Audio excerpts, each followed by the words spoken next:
The sky was velvet blue when Aliza stepped out of the cab and stared at the grand glass building of Khalid Enterprises. The security guard, as usual, gave her a respectful nod. She gave him a faint smile, fixing her dupatta, though she rarely wore it properly anymore. Alize had been married for almost 2 years now. A simple nikah with her cousin, Shamir Khalid, the owner of this very company.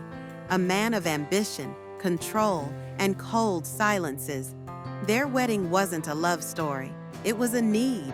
His family needed a proper girl, and she was the chosen one. Beautiful, smart, respectable, and willing. But she had no idea the man she had married had a heart walled off like a fortress, a heart that refused to soften, until now. She walked into the building with her usual grace, every pair of eyes turned towards her. She was Shamir's wife, yes, but she was also his personal secretary, a decision he made so she could stay under control, as he once bluntly said. Today, however, something was different. The air was tense. She could feel it before she entered his cabin. He sat there, his sleeves rolled up, collar open, hair perfectly in place. His eyes were dark, fixed on her the second she opened the door. A look she couldn't read, or maybe she refused to. "Coffee?" she asked, placing the files on the table. "No." His voice was dry, cold, but his gaze lingered. She stood silently, waiting for his next instruction. Her job was simple: prepare schedules, organize meetings, and stay out of his personal space.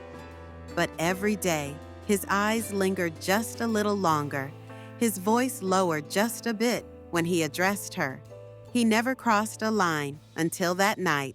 He stood up and came around the desk, close enough for her to smell the cologne she gifted him months ago. He never wore it before. "Alize?" He spoke her name, softer this time. She turned slightly. "Yes?"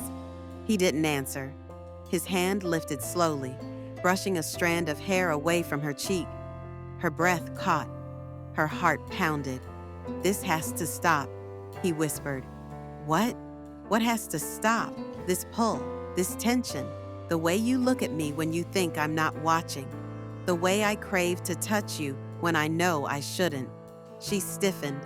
"We're married, yes, but that never mattered before." There it was, the truth.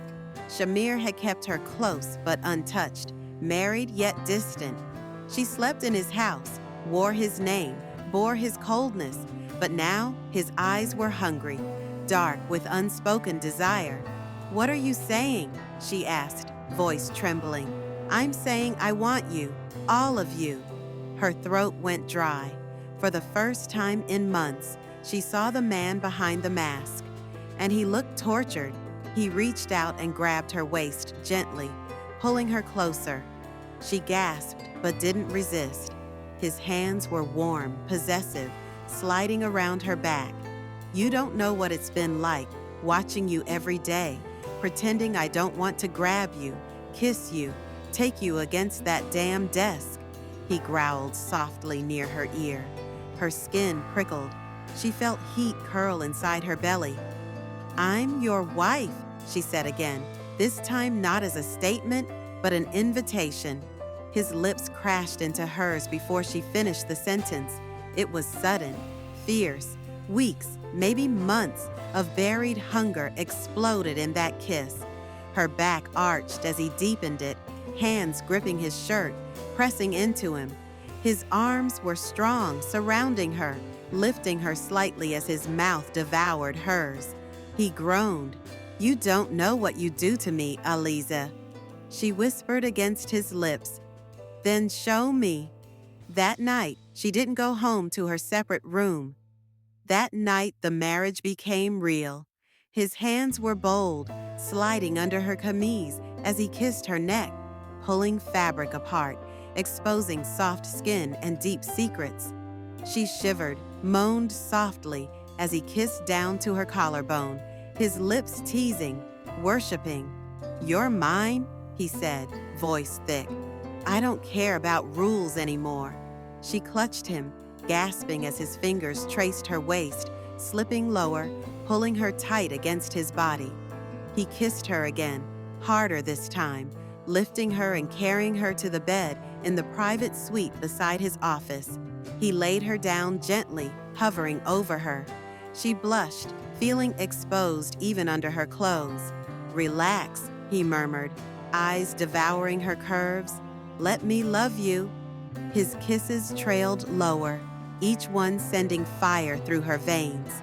She closed her eyes, trembling, letting him undress her slowly. When her clothes were gone and she lay bare under him, he paused, gazing at her. "You're beautiful," he whispered. She reached up, touched his face. "Then don't ever leave me again." He didn't. That night, they became husband and wife in every way. But it didn't last. The next morning, he avoided her eyes. Meetings resumed. Office routine returned. And Shamir shut himself down like a machine again. She tried to talk. He stayed distant. A week passed. Then came the shock. "I'm terminating your employment," he said, pushing a file toward her. "What?" Her voice broke. "You heard me? Why?" "Because I can't think straight with you here," he said, standing up, pacing. "I can't focus. I can't control myself. And this isn't how I work. You fired me because you're attracted to me? Because I'm obsessed with you," he snapped. "Because I dream about you every night, and I wake up wanting more, and I hate myself for it." She stepped back, tears stinging her eyes. "I'm your wife," she whispered again. "I know, and that's the problem. I married you to fulfill a family obligation. I didn't expect to fall for you. I didn't expect to crave your smile, your touch, your scent. I didn't want this. I'm not that kind of man." She moved closer. "But I am that kind of woman. I want love. I want passion. I want you." His eyes blazed. He looked away. "You deserve someone who won't punish himself for loving you." She reached up and pulled his face back to hers. "Then don't punish yourself. Just love me." And he did again, right there in his office, against the wall, with raw passion that shook them both. Their clothes fell in hurried movements. Their breaths collided in heated moans. He lifted her, wrapped her legs around his waist, pressing her into the wall, his lips kissing every inch of her neck. "Say it," she moaned. "I love you," she gasped. "I love you, Aliza. God help me, I do." Their bodies moved as one, wild and tender all at once. Her nails scratched his back. His lips tasted every part of her. The room filled with the sound of whispered names, breathless kisses, and whispered promises. When it ended, they lay tangled in silence, hearts racing. "I'm not quitting," she said firmly, curling against his chest. "You can't work here," he replied. "Then I'll be your wife, not your secretary." He laughed softly. "You're already more than that. You're my weakness, and you're my obsession," she whispered. But storms weren't over yet. That same night, Shamir's ex-girlfriend appeared, Maya. Beautiful, bold, dangerous, and she wasn't here to play fair. To be continued in part 2.